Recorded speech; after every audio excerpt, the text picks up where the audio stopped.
안녕하세요. 정신과 의사들의 색다르고 명쾌하고 깊이 있는 캐릭터 분석 리뷰자들입니다. 호응 좀 하세요. 리뷰자? 네, 정말 에너지 1도 느껴지지 않는 시작이었는데요. 좋았어요. 네, 오동훈 선생님 좀 전까지 신나 있다가 왜 이렇게 네. 갑자기 기가 죽은 거예요?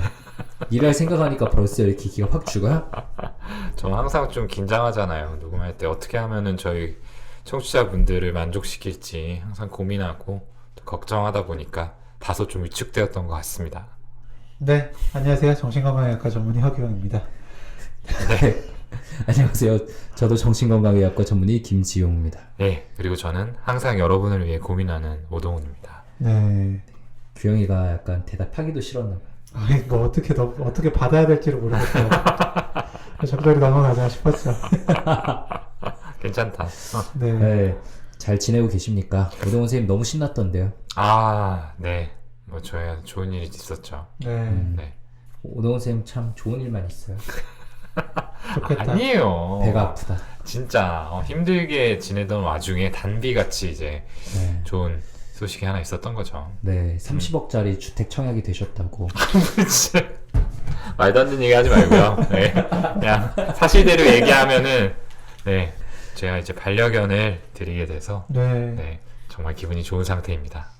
네, 오동훈 선생님 정말 오랜 기간 동안 노래를 불러왔는데 네, 이런 날이 오네요. 맞아요. 저희 방송 보신 분들이라면은 제가 꽤 오랫동안 징징댔던 거를 아마 기억하실 겁니다. 예, 저희 수의사 선생님 모셨을 때에도 맞아요. 네, 어떻게 하면 데려올 수 있느냐. 그랬더니 허락보다 용서가 쉽다라고 말을 맞아요. 하셨던 걸로 명언이었죠. 기억하는데. 그냥 데려오라고 하셔서 용기를 내봤습니다. 그러게 요즘 들어서 이렇게 밝은 표정 본 적이 없는 것 같아요. 네, 걔가 꼭 무럭 자랐으면 좋겠습니다.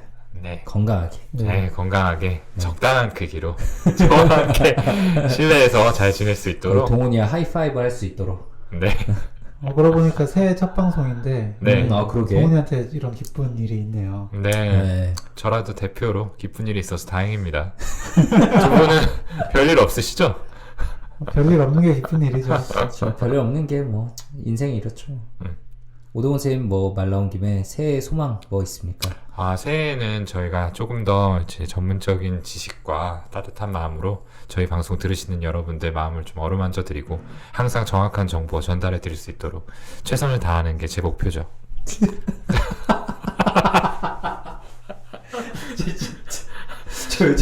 분은 어떠세요? 요즘 좀 약간 좀 하이돼 있네.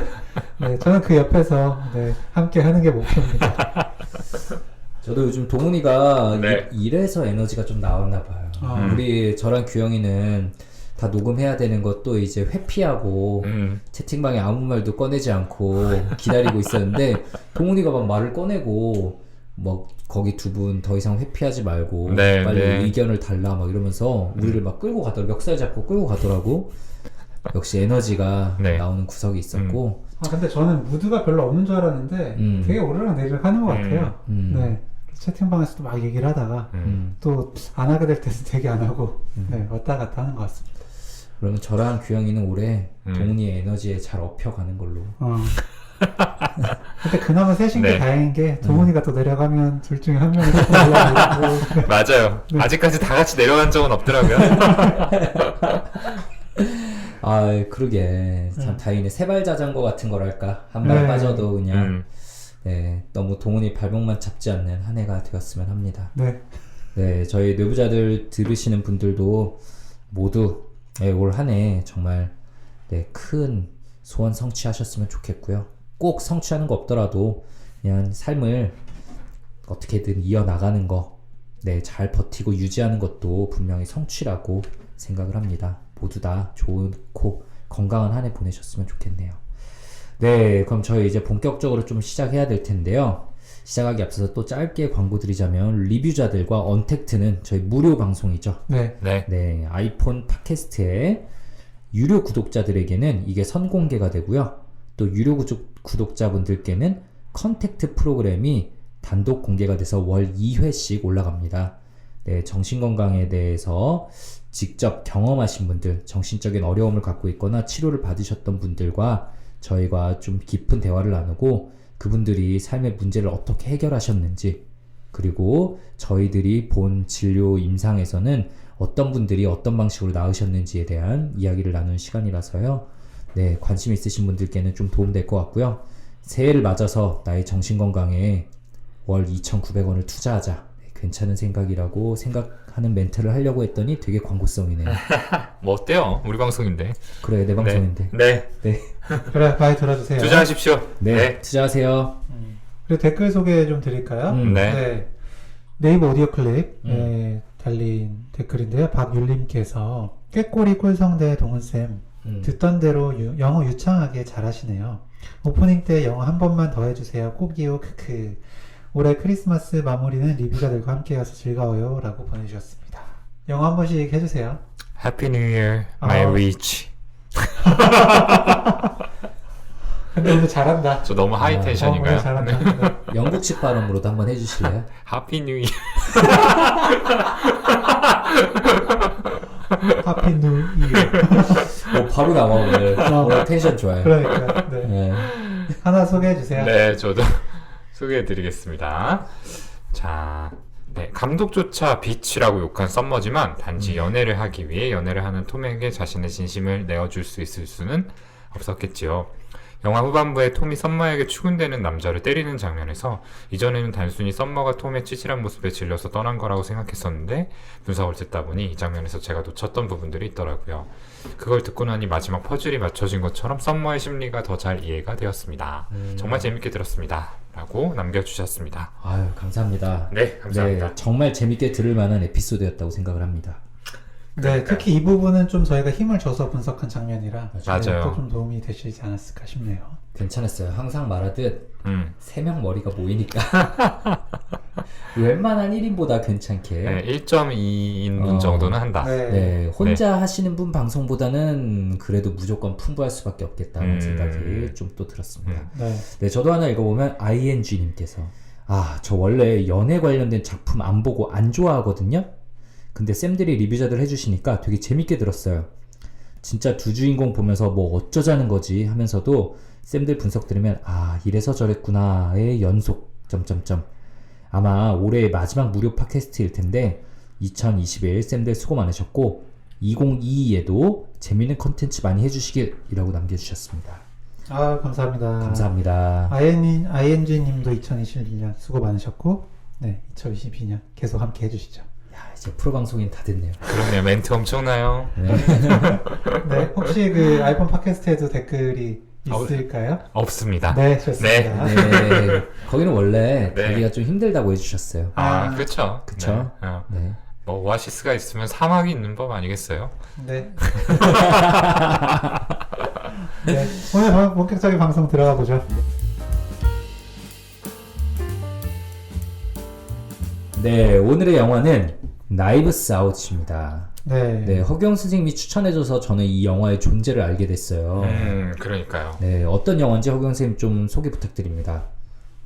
나이브스 아웃은요, 일단 영어 나이프의 복수형 나이브스와 네, 아웃 합친 제목이고요.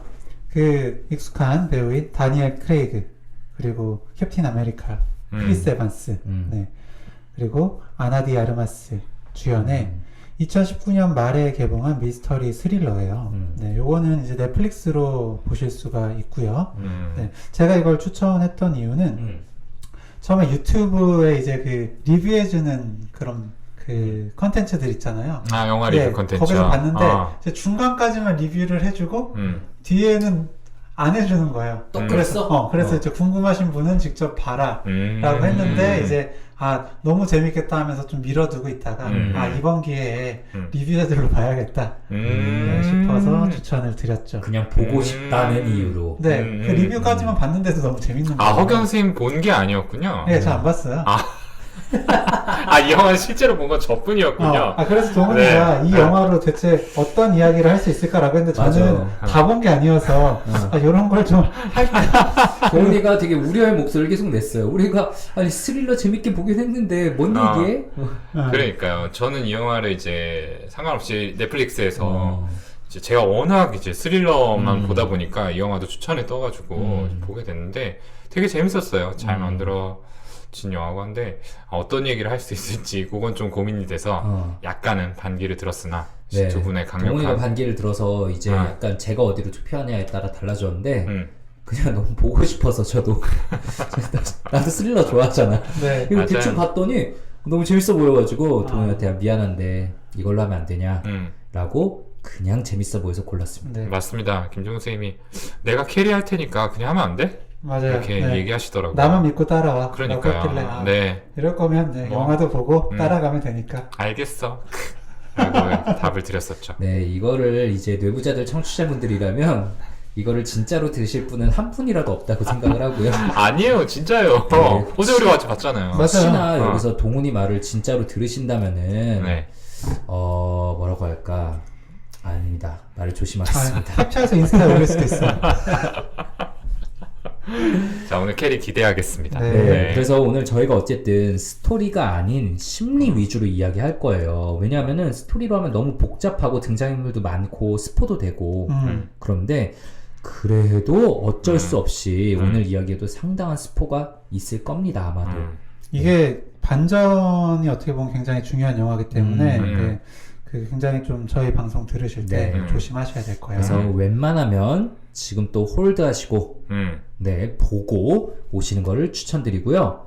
뭐 근데 끝까지 들어도 영화도 재밌을 거라고 생각합니다. 네, 숨겨진 부분이 워낙 많을 거기 때문에요. 네, 일단 저희 맨날 영화에 대한 간단한 감상으로 시작을 하죠. 오동훈 선생님 좀 어떠셨나요? 재밌었어요. 네, 재밌었고요. 잘 만들어진 웰메이드 스릴러다. 네, 뭔가 마더 같은 감상은 더 이상 나오지 않네요. 네, 네.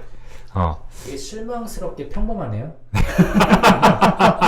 아니 근데 모르겠어요. 저는 그러니까 제가 개인적으로 스릴러 영화를 굉장히 좋아하지만 저는 영화를 가지고 뭔가 얘기를 할 때는 항상 드라마 장르를 선호하는 편이어가지고 뭐라고 말씀드려야 될지 잘 모르겠네요. 그냥 제 취향의 영화이지만 과연 좋은 선택이었을까? 아직까지도 네. 꽤나 삐딱한 시각을 보여주고 있습니다. 오늘 얘기를 좀 들어보고 네. 다시 한번 정정하겠습니다. 네, 허경 선생님은 좀 어떠셨는지 감상. 저는 어떻게 보면 이제 이게 살인 사건이고 어떤 추리물로 보이지만 어떻게 보면 사람과 사람 사이에 되게 이런 나이프, 네, 칼로 공격을 하는 듯한 네, 그런 심리적인 부분이 좀 돋보였던 영화라고 평하고 싶네요. 진짜 프로 방송인이 다 됐네. 그러게요. 준비하셨어요? 아니 지금 동훈이 얘기하는 거 하면서 잠깐 준비해봤어요. 제가 시간 끌어들인 덕분에 맞아요. 네. 네, 어우. 한 명이라도 9시 괜찮으면 괜찮은 거죠 뭐. 우리 항상 세 명이 합친 거니까. 그러니까요. 일단 교양이 지금 괜찮은 얘기했으니까 전 부담이 없어졌어요. 네. 어땠어요? 저는 그냥 정말 2시간 몰입해서 시간을 싹 보내기에 네, 또 우리 현실의 스트레스를 잠깐 잊기에 충분한 영화다. 네, 그리고 교양이 말한 것처럼 그냥 그게 아니라 사람과의 관계에 대해서도 어쨌든 또 생각할 거리를 던져주는 지점이 있어서 예, 가까운 분들과 또 보고 나서 생각해 보셔도 좋을 거고 저희가 나눈 이야기들 같이 대화하듯이 한번 들어보셔도 좋을 것 같다는 생각이 들었습니다. 네, 저희 줄거리 요약 보시죠. 네. 허규영 선생님 간단한 줄거리 요약 부탁드립니다. 좋습니다. 네. 베스트셀러 미스터리 작가 할런 트롬비가 85세 생일에 숨진 채 발견이 됩니다. 일단 이 85세 생일에 가족들을 다 불러다가 크게 파티를 열어요. 워낙 성공을 했기 때문에 이제 대저택에 살고 있고 굉장히 부유합니다. 근데 어쨌든 그러면서 그의 죽음의 원인을 파헤치기 위해서 경찰 그리고 사립탐정이 파견이 되고요. 이렇게 이제 점점 사건의 실체를 파헤쳐 나가는 그런 영화라고 볼 수 있는데 저는 봤을 때 크게 세 부분이었어요. 처음에는 그 각자 아들, 딸, 며느리, 사위 등등의 어떤 살인에 대한 동기들이 있는가. 네. 그리고 사실 어떻게 보면 그 누가 살인을 했는지가 되게 초반에 나오는 편입니다. 맞아요. 네. 그래서 진행이 되는 그 부분이 있고요. 마지막 반전 파트. 네, 이렇게 되어 있죠. 훌륭한 요약입니다. 실력이 점점 느는 것 같아요. 네. 정신과 의사네요. 감사합니다. 네. 등장인물이 되게 많아서 처음에는 이거 이러면 스트레스 받는데 싶은데 조금 보다 보면은 큰 무리 없이 이게 진행이 됩니다. 맞아요. 특성이 되게 뚜렷하죠, 인물들이. 그래서 저희가 이제 항상 등장인물의 이제 또 심리를 분석하죠. 역시 이게 주인공이 누구냐가 참 분분할 수 있는 영화인 것 같은데 여러 명이라고 볼 수도 있고요. 네, 초반에 죽어서 없어지시는 이 할런 트롬비 할아버지의 성격이 굉장히 독특하시죠. 그래서 이분의 심리 분석을 한번 시작을 해보고 싶었어요. 세계적인 베스트셀러 작가, 뭐 그렇죠. 전 세계에 정말 많은 책을 팔아서 거의 재벌입니다. 네. 네, 자신의 책을 독점적으로 판매하는 출판사도 가지고 있어요. 네, 이 할아버지는 좀 어떤 성격으로 보이세요? 어떤 성격의 사람으로? 일단은 주로 많이 나왔던 부분들이 이 마르타, 그러니까 간병인을 비롯한 고용인을 대하는 태도가 그래도 유쾌하고 좀 따뜻한 사람이라고 보여지는 부분들이 많이 있었던 것 같아요. 이제 반면에 이제 본인의 원 가족들, 그러니까 자녀들에게는 조금 이렇게 칼같이 좀 쳐낼 것들은 쳐내는 부분에서 단호한 면모도 있구나 이런 생각들을 했던 것 같고요. 그러게요. 참 어떤 사람일지 딱 짚히지는 않더라고요. 저는 좀 많이 달라졌을 거라는 생각이 들었습니다. 왜냐면 일단 첫 장면에 보면은 My family, my rule, my coffee에서 그 컵에 써 있는 문구가 내 가족, 나의 규칙, 내 커피거든요. 그러니까 내가 생각한 대로 뭔가 해야 되는 게 되게 좀 중요한 사람이지 않았을까. 맞아. 네. 그리고 내 것과 남의 거를 되게 분명하게 나누는 사람일 것 같긴 했어요. 그러니까 my family가 되게 중요한 거지. My house 아니었어? My house, my rule, my coffee. 그래요. 그럼 이제 내 집과, 그러니까 내 집, 내 가족이 아닌 다른 사람들은 좀 배척하고 원래는 네, 내 가족은 그러면서 되게 끔찍히 아끼고 그러는 사람이었던 것 같거든요. 그래서 보니까 근데 또 가족들에 있어서는 어떻게 보면 너무 허용적인, 어떻게 보면 사실 룰이 없는 사람이었던 것 같기도 해요. 해달라는 거 좀 다 해주는 네, 그런 느낌이거든요. 실제로 가족들이 할아버지한테 좀 빨대를 많이 꽂고 있는 맞아요. 모습들이 나오죠. 그래서 학비를 받는다면서 막 이중으로 받아가지고 맞아요. 착복하고. 그런 장면도 나오고 애초에 이제 뭐 막내 아들은 이 할아버지의 책을 독점적으로 출판하는 그 출판사에서 일을 하면서 또 돈을 벌고 있죠. 그쵸.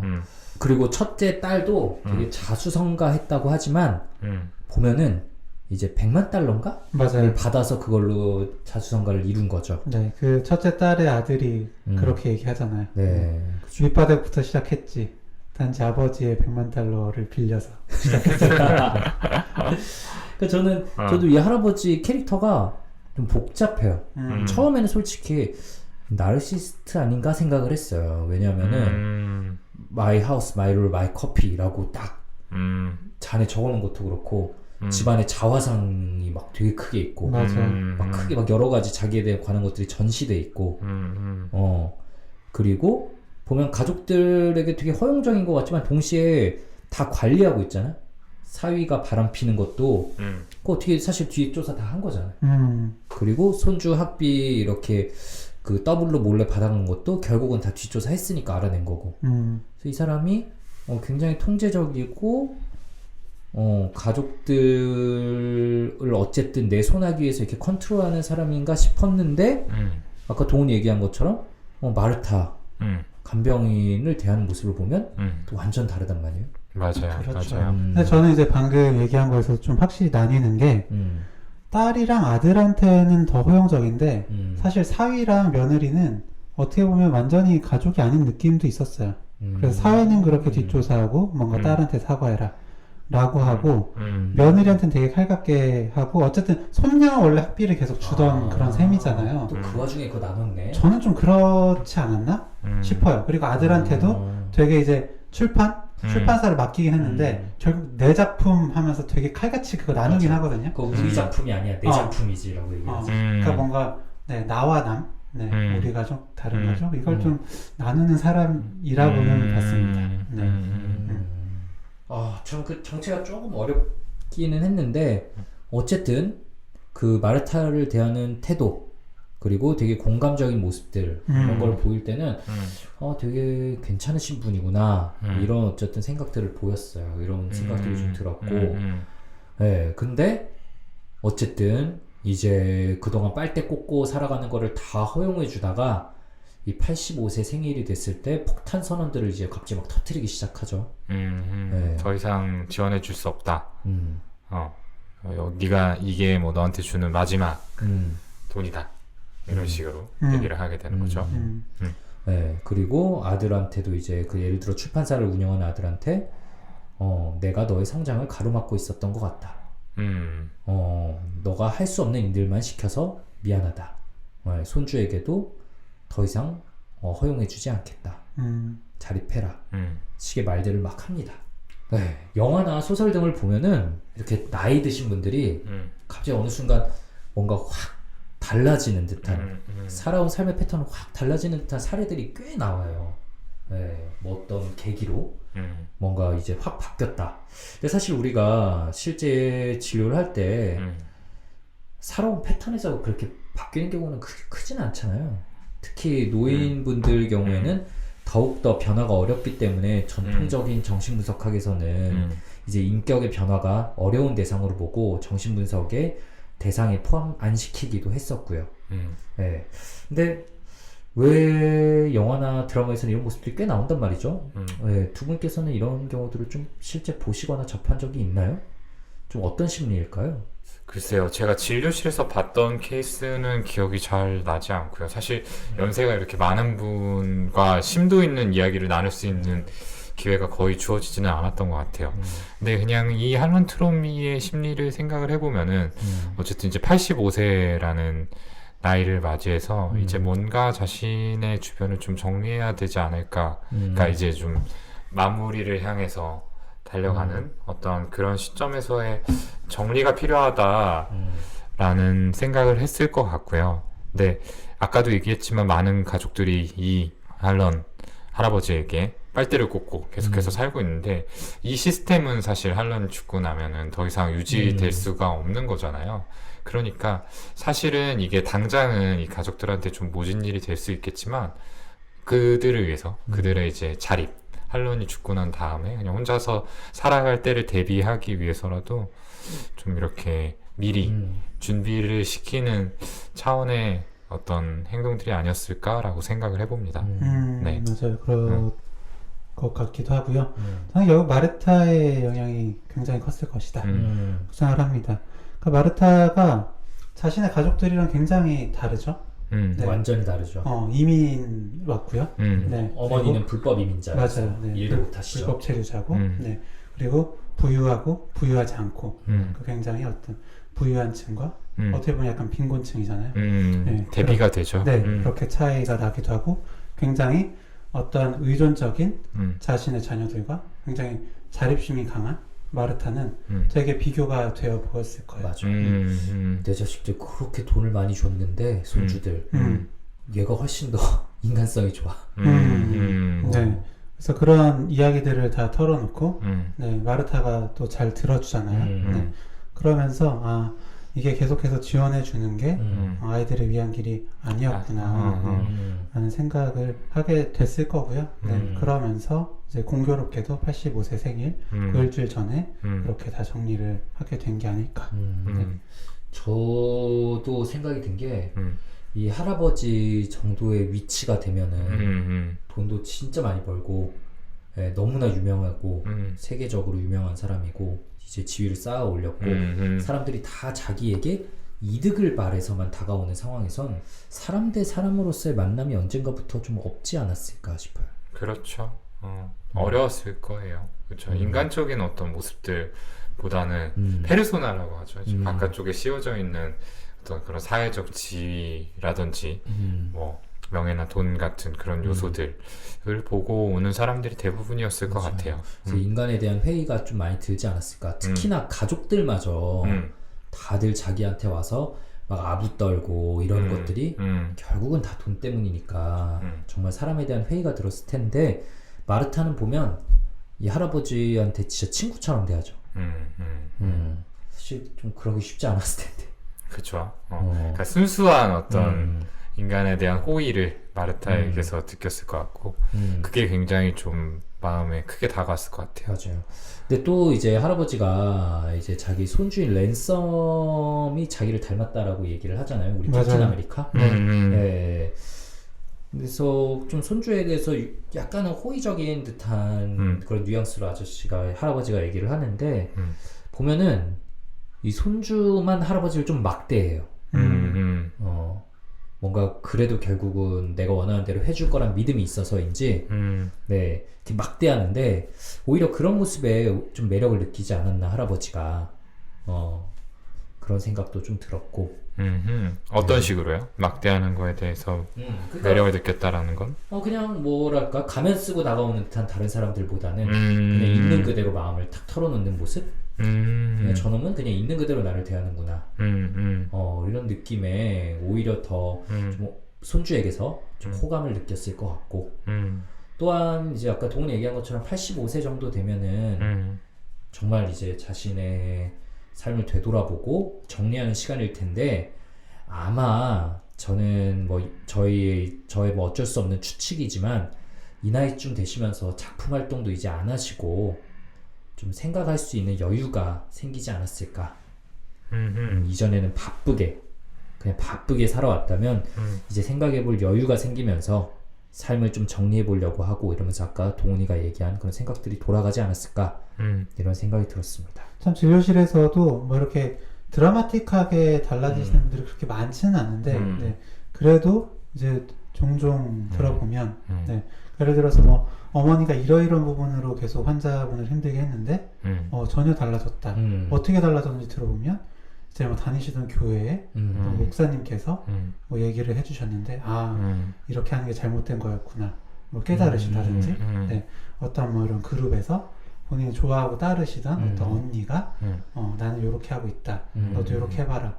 라는 식으로 본인에게 되게 중요한 사람이 해주는 얘기가 그렇게 확 달라지게 할 때가 분명 있는 것 같아요. 좀 그렇기 때문에 더 좀 마르타의 영향이 크지 않았을까 라고 생각을 했던 것 같네요.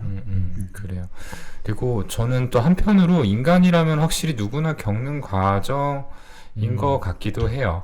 그 삶에서 추구하는 가치가 뭔가 이렇게 나이가 들면서 변해가는 거는 되게 자연스러운 일이라는 생각이 드는 게 이제 젊었을 때는 보통 어떤 눈에 보이는 성취들을 쫓게 되죠. 그런데 어느 순간 그게 뭐 자이든 타이든 간에 더 이상의 성취가 이제 쉽지 않은 상황이 오잖아요. 이제 그랬을 때 그 자리를 무엇으로 채울지를 또 고민하게 되는 순간이 오는 것 같고 그때 이렇게 주변을 돌아보면서 성취가 아니라 더 중요한 무언가가 있구나 라는 식의 어떤 생각의 전환이 일어나는 것 같습니다. 네. 그렇죠. 누구나 거칠 수 있는 과정이고 쉽게는 안 되지만 여러 가지 조건들이 맞아 떨어질 때 이런 변화가 생길 수 있을 것 같고요. 아까 규영이 얘기한 거랑 저도 비슷한 얘기들 많이 들어요. 사람을 변화시킬 때는 어떤 좀 힘이 있어야 되는 것 같아요. 그 권위가 주는 힘이나 아니면 그 관계가 주는 힘 같은 게 뭔가 있어야 되는 것 같아요. 그래서 뭐 교회 목사님이나 아니면 뭐 스님이 한 어떤 얘기나 이런 것들을 사람들이 좀 확 변할 때 있죠. 흔들릴 때. 근데 이 할아버지에게는 더 높은 존재가 아닌 그냥 사람 대 사람으로 다가오는 마르타의 존재가 오히려 삶을 되돌아보고 좀 변화시킬 수 있는 계기가 됐던 것 같고요. 그럼에도 불구하고 이 할아버지가 좀 내린 결정은 너무 좀 극단적이 아니었나라는 생각은 드는데 만약 두 분이 이 할아버지 할런 트롬비의 상태였다면 좀 어떻게 했을 것 같아요? 나였으면 이렇게 했겠다. 저였으면 생전해 줬을 것 같아요. 내가 죽고 나서 마르타한테 이걸 다 컨트롤하라고 하는 건 사실 너무 큰 짐이라는 생각을 하거든요. 네, 그래서 생전에 이렇게 컨트롤하고 자립하는 걸 좀 볼 것 같아요. 그러니까 사실 만약에 이제 정말로 자립을 해라 라는 뜻이 좋다 하더라도 사실 이때부터는 내가 지원을 끊을 테니까 이때까지는 네가 이런 식으로 좀 해봐 네, 이런 좀 유예 기간. 맞아, 네. 유예 기간. 과정이 좀 필요하잖아요. 음. 근데 어쨌든 그런 과정이 전혀 없이 네, 좀 진행이 됐다 보니까 더욱 그 자녀들 입장에서는 반발심이 심하고 네, 그런 어떤 분노들이 마르타한테 갈 수밖에 없었겠죠. 갑자기 허경 선생님이 핵스포를 터트린 건데, 그러니까 죽은 다음 유언장이 공개됐는데 가족들에게는 한 푼도 안 주고 모든 게 다 마르타에게 갔죠. 그래서 네. 가족들이 진짜 광분을 합니다. 돈, 뭐 저택, 출판사 뭐 이런 거 다 주거든요. 네, 그 전까지는 마르타한테 할아버지가 돌아가셨어도 넌 우리 가족이야. 우리가 널 책임질게. 너를 금전적으로 지원하고 싶어. 막 끌어안고 그러다가 정말 완전 태세 전환을 하게 맞아요. 되는 거죠. 너는 이제부터 우리 패밀리야 이렇게 하는데. 저도 규영이 말한 거랑 비슷한 생각이었고 내가 할아버지라면. 그러게요. 저도 지금 이제 생각을 해보니까 그게 마르타를 위한 배려지만 물론 굉장히 폭력적이다 방식이. 마르타에게도 폭력적이고 가족들에게도 좀 너무 폭력적인 일이 아니었나. 그러니까 할아버지가 참 중간이 없어요, 여러분. 할아버지 반전 매니아. 네. 중간이 없어. 완전히 그냥 다 퍼주든지 아니면 딱 끊어버리든지. 맞아요. 자기가 써왔던 이제 범죄 심리 소설처럼 충격적인 결말을 마련한 게 아닌가. 관객, 읽는 독자들의 뒤통수 때리는 거에 너무 그동안 이제 중독되어 와서. 그러게요. 그런 패턴이. 어디 한번 뭐 나름의 어떤 복수였을 거라는 생각도 들고요. 그것이 빨대 꽂은 사람들에게 그렇죠. 할 수 있는 최선의 복수겠네. 서포트 해줄 만큼 내 앞에서 해주지만 넌 이제 끝이야. 그래. 가족들이니까 봐주었지만 사실은 분노가 엄청 쌓였을 수 있겠다. 그러게요. 네. 너는 나의 룰을 어겼어. 그러니까 너는 아웃이야. 네, 약간 이런 느낌도 있는 것 같아요. 그렇죠. 실제로 유언장이 이제 수정이 된 게 요 이제 85세 생일 며칠 전에 수정이 되었다라고 나오잖아요. 아마 이런 어떤 배신감들도 분명히 이런 방식에 좀 작용을 하지 않았을까라는 생각이 드네요. 그래요. 그래서 어쨌든 참 이 영화 속에서는 이 사람의 심리를 너무 적나라하게 보여주죠. 태세 전환하고 돈 앞에서 또 추악해지고 이런 모습들을 많이 보여주는데 어쨌든 이 보면은 그래서 이 가장의 이 우산 아래서 온실 속 화초처럼 자라나는 가족들이잖아요. 보면은 그래서 좀 동시에 또 이 사람들 입장에서 억울하다는 생각도 들어요. 그러니까 아까도 얘기했지만 트럼비가 출판사를 운영하는 막내 아들 월트한테 네가 할 수 없는 일들만 시켜서 미안하다. 내 책을 그냥 관리하는 거. 그리고 걔가 뭘 해보려고 해도 뭐 월트가 넷플릭스랑 막 어떻게 협업을 해보려고 해도 안 돼 라고 다 끊어버렸잖아요. 그러니까 출판사를 줘놓고서는 사실 권한은 하나도 안 준 거야. 예, 그 성장을 막았던 거죠 사실은. 예, 그리고 또 이제 뭐 리처드 같은 경우 그러니까 첫째 딸의 남편 이제 외도를 한 게 이 트럼비한테 걸렸는데 할아버지한테 뭐랄까 이런 환경 속에서 외도를 하게 되는 경우들. 그러니까 예를 들어서 아내가 굉장히 사업적으로 성공하고 큰 파워를 가지고 있고 거기서 주눅들어 지내는 남편이 외도를 하는 거는 마치 클리셰처럼 여기저기 작품들에서 자주 등장하는 그런 모습들이거든요. 네. 머리서 찾을 거 없이 저희가 분석했던 부부의 세계 속 맞아, 그쵸. 그렇네요. 닮아있네요. 그래서 저는 그런 환경 속에서 네, 그 환경 속에서는 어떤 특정 심리가 역시 자라날 수밖에 없는 건가? 환경은 그 사람의 성격 형성에 과연 얼마나 영향을 미치는 건가? 이거에 대해서도 좀 얘기를 해보고 싶었어요. 사실 그 할런 트럼비의 이런 성격도 그 아까 말한 것처럼 환경이 만들어낸 걸 수 있거든요. 너무 자기가 이제 환경적으로 다른 사람들과 우월해지고 파워가 생기니까 원래 공감 능력이 있고 따뜻했던 사람이 조금 더 독재자처럼 된 걸 수도 있어요. 그렇죠. 그런 방식에 좀 익숙해질 수 있는 거죠. 이건 여담인데 제가 이제 처가댁 식구들하고 최근에 식사를 했어요. 근데 이제 장모님이 최근에 장인어른하고 외출을 했다가 장인어른이 문을 안 잡아줘가지고 이렇게 문을 이제 본인만 열고 나가시는 바람에 이제 문을 부딪히신 거예요. 그래서 그걸로 이제 막 이게 장인어른 타박하는 이야기를 했는데 장인어른이 진심으로 사과를 하셨어요. 사과를 하셨는데 그러면서 하시는 말씀이 내가 삶을 좀 돌아봤는데 내가 지난 20여 년간 내 손으로 문을 연 적이 별로 없는 것 같다고.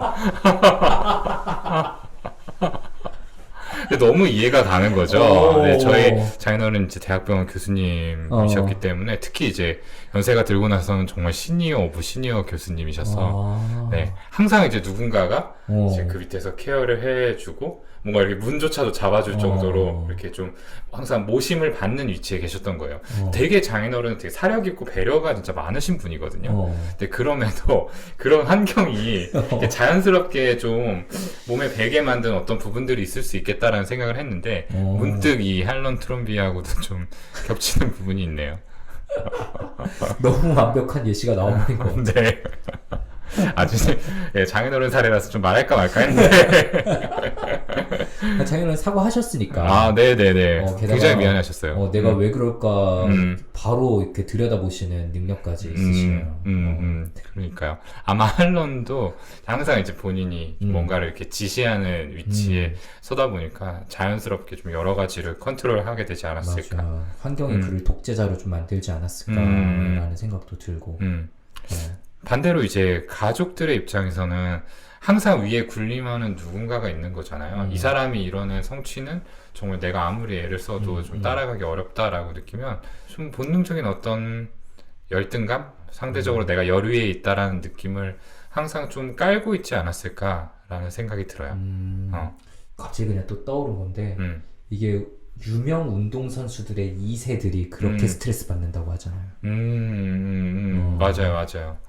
저도 위인의 어떤 아들들이 잘 된 케이스가 별로 없다라는 얘기를 드리고 싶었는데 물론 허재 아드님들이 우리나라 농구계를 또 지배하고 있는 걸 보면서 유전자가 대박이구나라고 생각이 들지만 이종범 아들 이정우 맞아요. 네, 엄청나죠. 네. 하지만 동시에 양날의 검인 것 같아.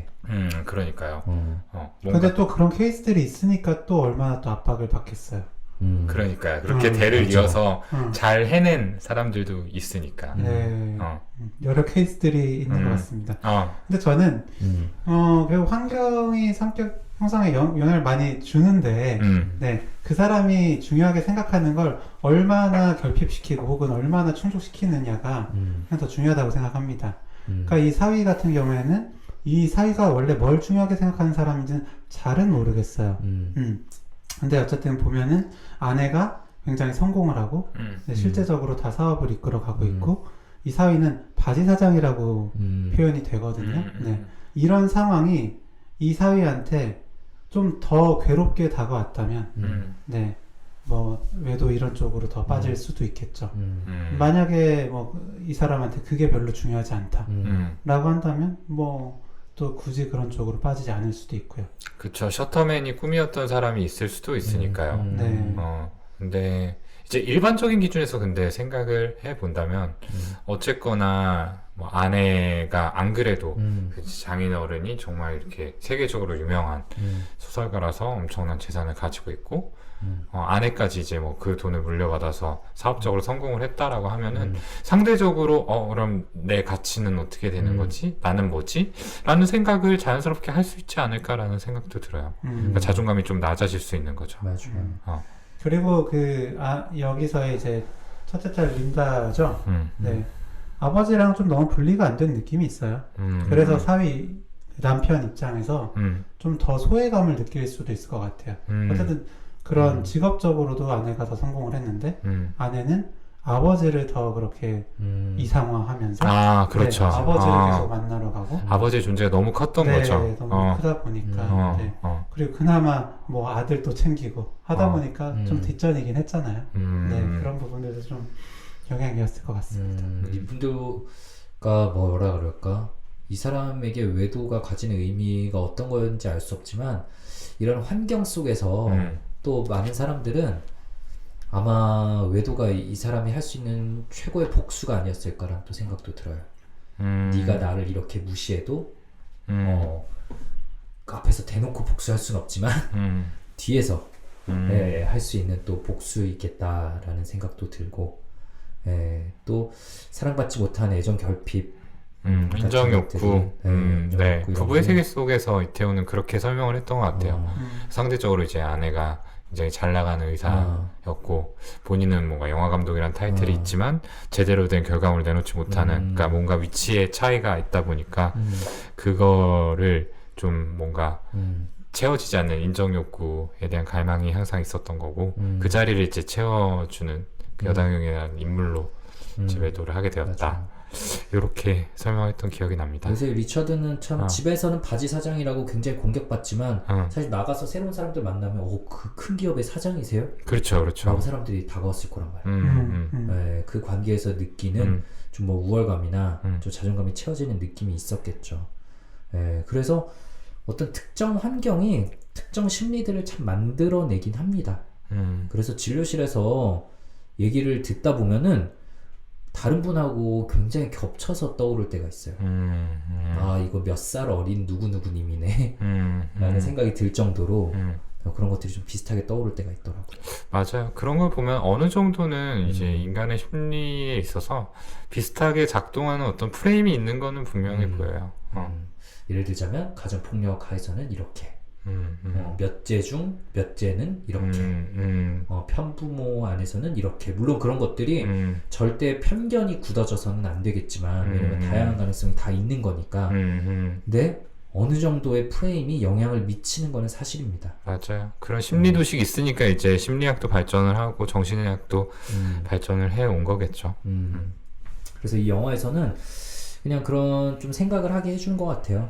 이런 환경 속에서 사람이 영향받는 거 그러니까 사람의 약간 나약함을 좀 보여주는 거 나약함을 비웃는 듯한 모습이 좀 보인다고나 할까? 그런 느낌이 좀 들었고요.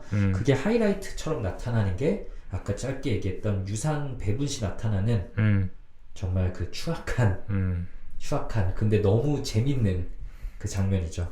좀 어떤 생각들이 드셨어요? 두 분은 그 장면 보면서 진짜 영화의 거의 뭐 하이라이트가 아닐까라는 생각이 들었는데 사실은 너무하다 싶으면서도 너무 이해가 됐어요. 사람이라면 그 어느 정도 저런 반응을 보일 수밖에 없지 않을까 싶었거든요. 아까 얘기했던 것처럼 너무 급작스럽잖아요. 어떻게 이 모든 유산을 다 그런 간병인에게 줍니까? 그러니까 아예 안 주고 사회 환원한다 이런 거였으면 또 모르겠어.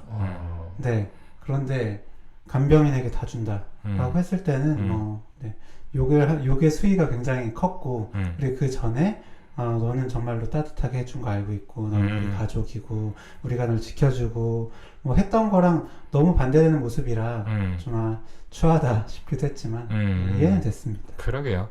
그러니까 그게 꼭 상반되는 거라고 생각할 필요가 있을까라는 생각이 들어요. 그러니까 앞에서는 이렇게 잘 해준다라고 하고 실제로는 뭐 이렇게 생각하고 있었네. 뭐 그렇게 여길 수도 있겠지만 이런 마음도 있고 저런 마음도 있을 수 있는 거죠. 그때도 진심이었고 지금도 진심일 수 있는 거죠. 그렇죠, 그렇죠. 맞아요. 저도 볼 때는 되게 진짜 추하다라고 생각이 들었고 아마 감독도 그런 의도로 연출을 했을 텐데 사실 그만한 충격 앞에서 이렇게 좀 평정심을 유지할 수 있는 사람 몇이나 되겠어요. 진짜 말하자면 무장 해제가 돼서 그냥 있는 그대로를 막 내보이는 액팅아웃의 상태가 아니었을까.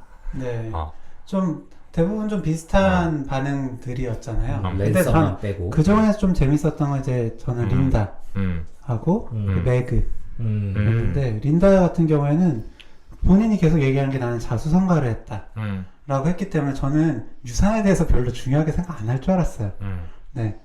그런데 바로 그게 뭐 나한테 돌아오는 게 없다라는 걸 알자마자 바로 막 제일 앞서 제일 먼저 막 욕하잖아요. 그 부분이 일단 첫 번째로 좀 인상 깊었고 매그의 약간 그런 미안하면서도 뭐 좀 어떻게 해야 될지 모르겠는 그런 양가적인 그런 감정 양가적인 행동 보이는 게 좀 재밌더라고요. 그 린다의 그 모습을 보면서 인터넷에 본 일종의 밈 같은 게 떠올랐는데 나는 돈에 관심이 없어 라고 말하는 사람이 제일 돈에 미친 사람이다 라는 얘기 있잖아요. 맞아요. 이 사람 조심하셔야 됩니다. 그 사람은 돈에 미친 사람이에요. 그러니까 그런 느낌? 참 사람의 양면성에 대해서 참 항상 자주 느끼게 되는 게 뭐 우리 뉴스에서 자주 보잖아요. 항상 뭐 가장 공익을 주장하고 정의를 주장하던 사람들이 정말 말도 안 되게 실망시키는 거를 우리는 자주 보잖아요. 예, 영화도 아마 그 딱 린다의 그런 모습을 통해서 사람의 그런 측면을 좀 보여주려는 게 아닌가 싶고. 그렇죠. 풍자의 의도가 많이 네. 들어가 있는 것 같아요. 그렇기도 하고요. 저는 음. 린다는 사실 돈 때문이 아닐 거라는 생각도 좀 합니다. 아까 얘기했던 것처럼 아버지를 굉장히 이상하고 아버지는 자수성가 다른 가족들이랑은 다르게 자수성가한 나를 좀 더 아끼겠지? 뭐 이런 생각을 좀 하고 있지 않았을까요? 그렇기 때문에 뭐 이제 꼭 돈이 아니라 이 돈을 받는 걸 나에 대한 사랑, 나에 대한 인정으로 생각을 했을 수도 있는데 네, 그게 아니니까 거기서 좀 좌절하고 예, 분노했을 수도 있을 것 같아요. 그쵸.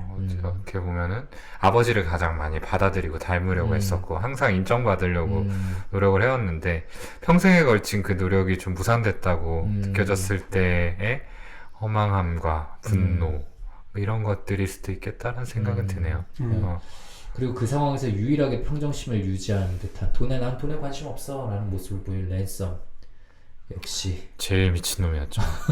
네, 랜섬은 사실 이미 네, 알고 있었죠? 네, 알고 있었기 때문에 거기서 그런 모습을 보일 수 있었던 거죠. 그러니까 뭔가 항상 아웃라이어에게는 뭔가 있는 것 같아요.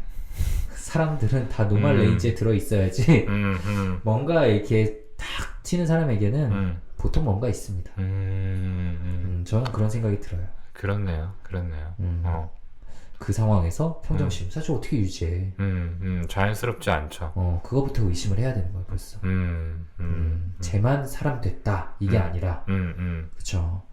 사실 막 세상을 나이가 들수록 그리고 약간 진료 경험이 쌓일수록 이게 일종의 부작용처럼 느껴지는 건데 좀 세상을 삐딱하게 보게 되는 것 같기도 하고. 약간 염세적으로. 그래서 이제 워낙 우리 신문들의 안 좋은 기사도 많이 실리지만 굉장히 존경할 만한 사람들의 너무나도 존경할 만한 사람들의 스토리도 실릴 때가 있잖아요. 그럴 때마다 약간씩 삐딱하게 생각하게 되기도 해요. 저는 이 뒤엔 뭐가 있을까? 저 사람의 마인드는 뭘까? 이 사람은 과연 우리를 실망시키지 않을 수 있을까? 식의 생각들이 좀 생기게 되더라고요. 그래서 우리 뇌부자들도 너무 공익적인 것만 강조해서는 안 되겠다. 갑자기요? 너무 좋은 사람으로만 비추려고 노력하는 거 역시 우리 마음속에 뭔가 있다는 걸 보여주는 거잖아요. 그런 노멀 레인지에서 벗어난 근데 사실 우리가 또 그런 사람들은 아니니까 뭐 그런 생각이 들기도 하고 뭐 생각이 되게 밑도 끝도 없이 번져나가네요. 근데 어쨌든 이 진 주인공이라고 할 수 있는 마르타는 되게 대비되는 모습을 보여주잖아요. 그래서 마지막에 블랑은 이제 너의 방식대로 승리한 거다라는 말들을 하는데 좀 마르타의 심리에 대해서도 좀 마지막으로 한번 얘기를 해볼까요? 마르타가 어떤 사람인지 좀 말씀을 드리면 마르타는 어머니가 네, 어디에서 왔죠? 우루과이. 네, 우루과이에서. 아니요, 근데 우루과이인지 아닌지 아무도 몰라. 맞아, 아르헨티나인 거. 에콰도르라고도 얘기했고 브라질이라고도 얘기했고. 다 바뀌는구나. 네. 신마다. 그러니까 그게 사실은 걔한테 다들 관심이 없었다. 그렇죠. 제대로 모르고. 네, 그래서 어쨌든 해외에서 어찌 보면 불법 체류하는 어머니, 네, 그리고 여동생이죠. 과 함께 살면서 거의 이제 그 본인이 부양을 하는 그런 간병인입니다. 네, 굉장히 그 따뜻하고 거짓말을 못해요. 거짓말을 하면 구토를 하는 네, 그런 증상이 있습니다. 그러니까 사실은 이제 이 트롬비 가문의 사람들하고 대비되기 위한 설정이겠죠. 이 위선적인 모습들과 달리 정말 진솔한 캐릭터다. 교수님 그거 가능합니까? 거짓말하면 구토를 한다. 거짓말을 하면 아픈 사람이 있어요. 네, 근데 구토까지 하는 거는 잘 못 본 것 같은데. 그렇게 즉각적인 반응이 나타날 수 있을까요? 양심통이잖아 이거. 그러니까 거짓말할 생각만 해도 극심한 스트레스가 와서 그렇죠. 그게 몸에 영향을 줘서 구토를 한다. 근데 나는 생각만 하는 걸로는 구토 안 하는 것 같아요. 왜냐면 어쨌든 조금 더 설명을 드리자면 말타가 이제 할아버지 할런 트롬비의 간병을 꽤 오래 하거든요. 네, 간병을 하면서 굉장히 좀 진솔한 친구처럼 지내다가 이 생일날 그 몰핀이랑 케토롤라 그 진통제를 바꿔서 주사를 하죠. 네, 그러면서 그 몰핀을 주사했다는 걸 알고 네, 그 해독제를 막 찾다가 결국 찾지 못하고 음. 네, 할런 트롬비는 그런 마르타를 감싸주기 위해서 너는 이렇게 행동을 하고 나가라 라고 하고 본인은 자살을 선택하게 되는데요. 네. 결국에 할런 트롬비가 어쨌든 나를 위해서도 너를 위해서도 너는 도망가라. 네. 이거는 그냥 자살로 하자 라고 하기 때문에 그 수사 과정에서 뭔가 막 비디오 그 CCTV 녹화한 게 있는데 그걸 막 고장내고 네. 그리고 막 발자국 있는 걸 막 의도적으로 막 지워버리고 그리고 어떤 그 올라가면서 부서졌던 그런 계단 그 흔적을 막 던져버리고 그러거든요. 그럴 땐 구토 안 하는 걸 보면 네. 생각만 했을 때로는 구토 아니다. 입 밖에 네. 실제로 입 밖에 냈을 때 구토다. 네. 나는 그래서 유주얼 서스펙트가 저의 이제 뇌를 망쳐놓은 게 확실한 게 이게 거짓말이면 대박이다. 나도 계속 그렇게 봤어. 항상 이거, 반전에 나중에 거짓말 했는데 구토 안 하는 거 나온다. 약간 이 생각했거든요. 나도. 이거 자기가 처음부터 맘먹고 거짓말 한 거면 구토가 수많은 연습에 의해서 즉각 나올 수 있는 사람이라면 나 그래가지고 그 블랑이랑 차 타기 전에 딱 그 거짓말 한 다음에 차에 타는데 이거 결국 거짓말 해도 구토 안 하는 거다 했는데 차에서 혼자 구토 하더라고요. 네, 유주얼 서스펙트가 제 뇌를 망쳐놨어요. 그러게요. 어쨌든 뭐 굉장히 솔직하고 진실된 캐릭터였죠. 네. 결과적으로. 하여튼 이 장치가 참 그 탐정물 추리하는 데 있어서 되게 재밌게 작용을 했던 것 같아요.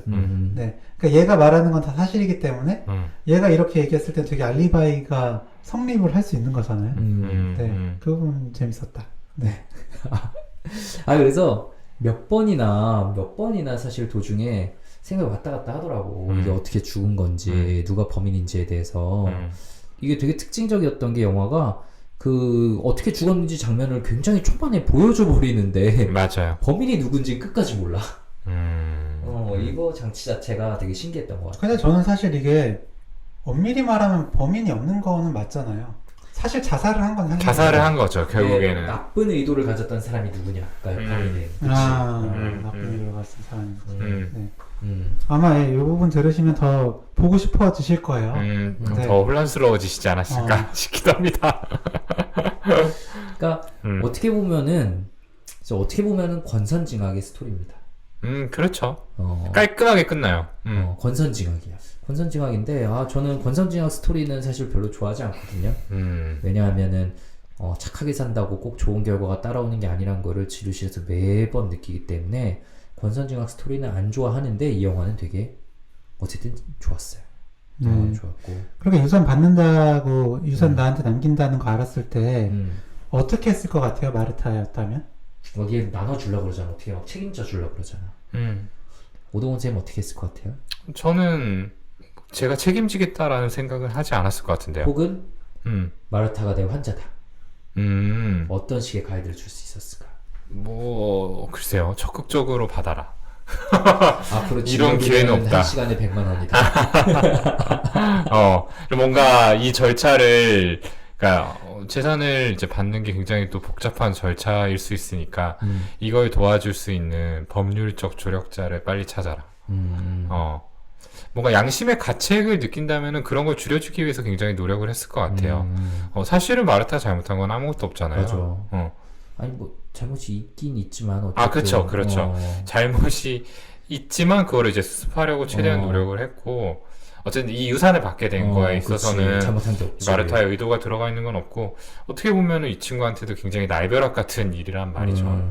네, 이걸 빨리 진정을 시키고 자책하지 않도록 만들어주는 걸 최우선으로 했을 것 같아요. 마르타는 이제 뭐라고 할까?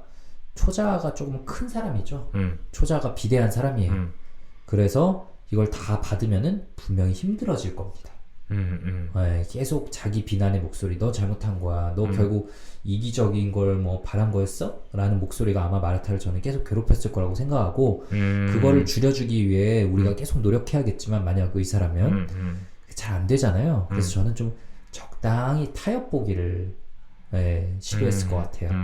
예를 들자면 그 기금을 어디 넣어놓고 뭐 그 기금 중 일부를 할아버지 이름으로 재단을 세우고 거기서 나오는 뭐 이자 수익 같은 걸로 이 가족들을 지원해주는 그냥 정기적으로 연금처럼 그러면은 할아버지도 좀 하고 나의 죄책감도 줄이고 이런 식으로 뭔가 내 마음과 타협봐야 된다라는 거를 환자분들한테 좀 종종 말씀드리곤 하는데 그런 식으로 제안하지 않았을까 저는 생각을 하고요.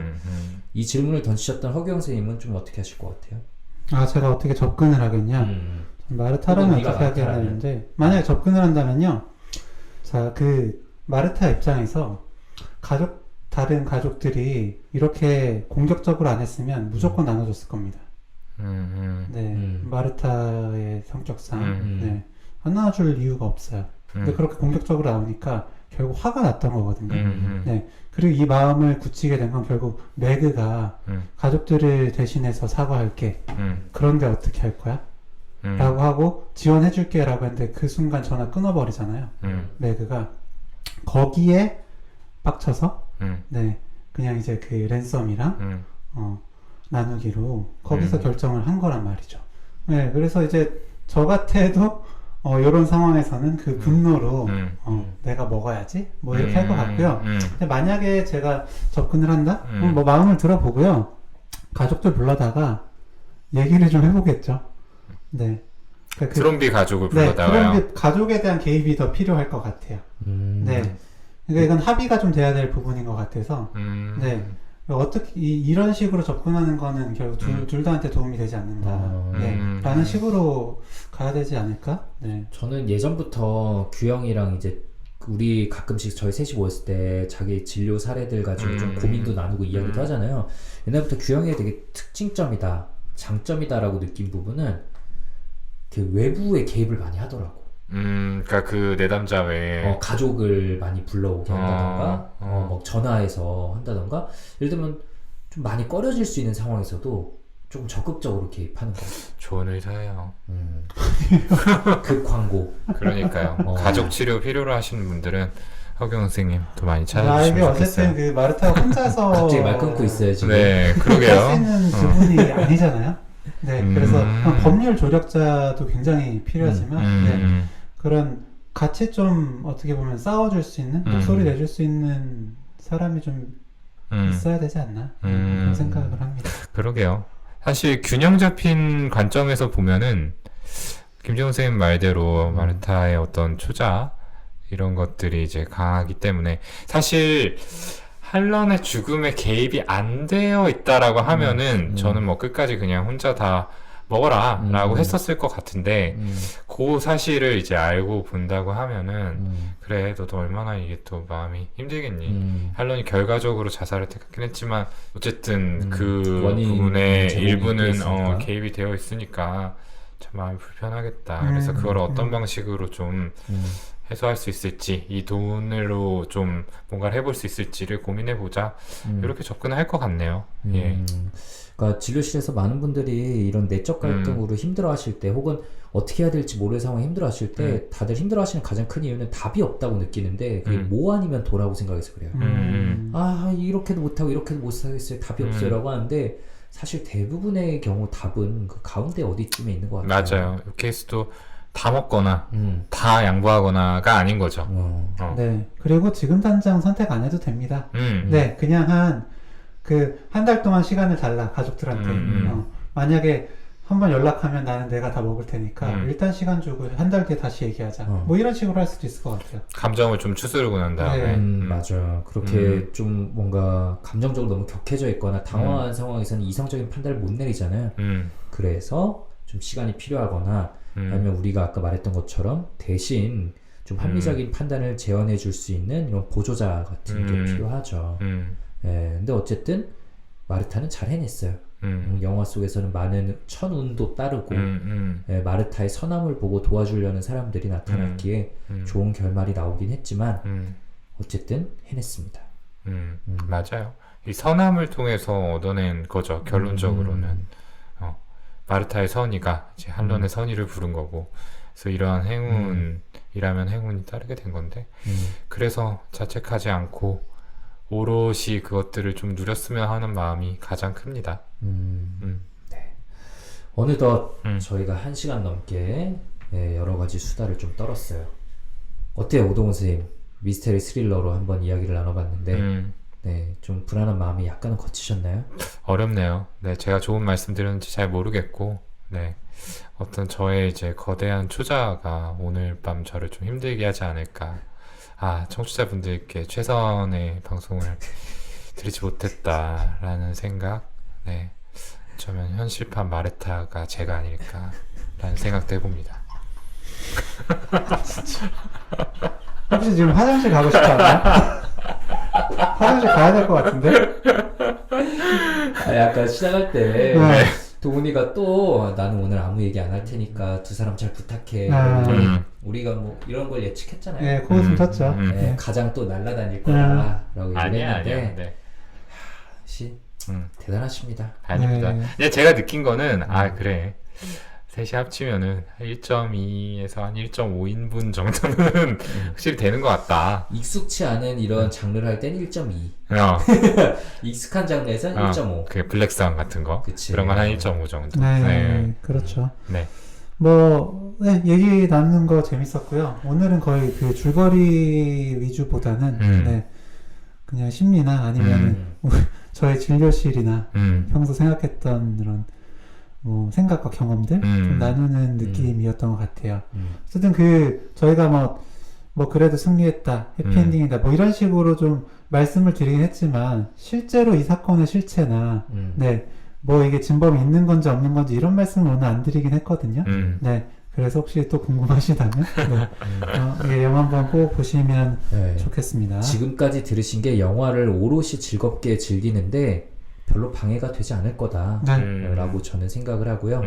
네, 오늘도 보여드렸지만 저희는 어떤 장르든 소화하기 위해서 도전하겠습니다. 네. 네, 왜냐하면 셋이니까요. 네. 네, 다음에 또 네, 재밌는 영화와 심도 있는 분석으로 돌아오도록 하겠고요. 네, 추천하고 싶은 영화가 있으신 분들은 그리고 또 감상평 있으신 분들은 저희 댓글에 남겨주시면은 저희도 같이 보고 공유하도록 하겠습니다. 그럼 오늘도 1시간이 넘는 시간 동안 저희와 함께 해주셔서 감사하고요. 저희는 다음 시간에 또 찾아뵙도록 하겠습니다. 감사합니다. 감사합니다. 새해 복 많이 받으세요. 새해 복 많이 받으세요.